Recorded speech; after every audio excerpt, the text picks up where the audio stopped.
आला हजरत इमाम अहले सुन्नत मुजद्दिदीन मिल्लत मेरे आला हजरत से किसी ने पूछा था कि हजरत जी बीबी नात पढ़ सकती है? फतावा रज़विया की 14वीं जिल्द, बीबी मिलाद पढ़ सकती है? मिलाद आला हजरत ने फरमाया अगर बीबी मिलाद पढ़ रही हो, नात पढ़ रही हो और उसकी आवाज गैर महरम के कानों तक जा रही हो, फरमाया उसे सवाब नहीं होगा, उसे हराम काम करने का गुनाह दिया जाएगा।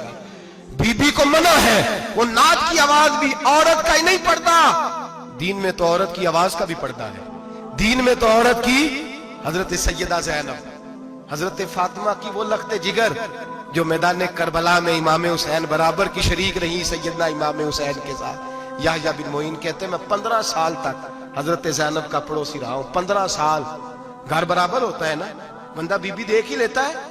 वो बीबी कभी पर्दा डाल के जा रही है दवाई लेने, कभी नजर आ ही जाती है। कहते 15 साल में सैयदा फातिमा की बेटी का पड़ोसी रहा हूं, मैंने कभी बुरके में छुपी हुई ज़ैनब भी नहीं देखी, बुरके में छुपी हुई ज़ैनब भी कभी नहीं देखी। हजरत अब्दुल्ला बिन जाफर तैयार जनाबे अलीउल मुर्तजा के भाई थे, उनके बेटे के साथ इनका निकाह हुआ था, बीमार हो गई तो हजरत अब्दुल्ला कहने लगे ज़ैनब चल तुझे हकीम के पास ले जाऊं, तबीब के पास ले जाऊं। तो हजरत ज़ैनब कहने लगी आप जाइए मेरा हाल बता के दवाई ले आइए। तो हजरत अब्दुल्ला जाफर तैयार कहने लगे शरीयत में गुंजाइश है डॉक्टर के पास जाने, हकीम के पास जाने की गुंजाइश है, तू चलती क्यों नहीं? तो हजरत ज़ैनब कहने लगी शरीयत में गुंजाइश तो है पर अब्दुल्ला मेरी मजबूरी ये है कि मैं फातिमा की बेटी हूं। शरीयत में गुंजाइश तो है पर मेरी मजबूरी ये है कि मैं हुसैन की बहन हूं। शरीयत में गुंजाइश है पर मैं हसन की बहन हूं।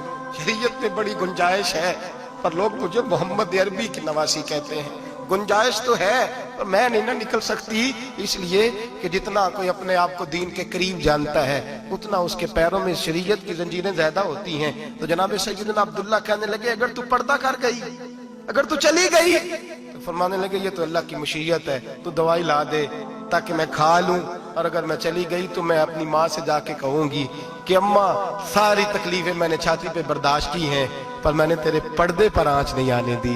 मेरे भाई ये उसवा नूर है, ये उसवा हसना है, ये हमें सिखाया जा रहा है। मेरे हबीब करीम की बीवियों का ये हाल था, बीवियों का अपने घर के आंगन में हजरत आयशा सिद्दीका, हजरत सौदा जनाबे अफसा अपने सेन में जब बैठती थी ना तो दीवार की तरफ मुंह करके बैठती थी, दीवार के साथ लग के दीवार की तरफ।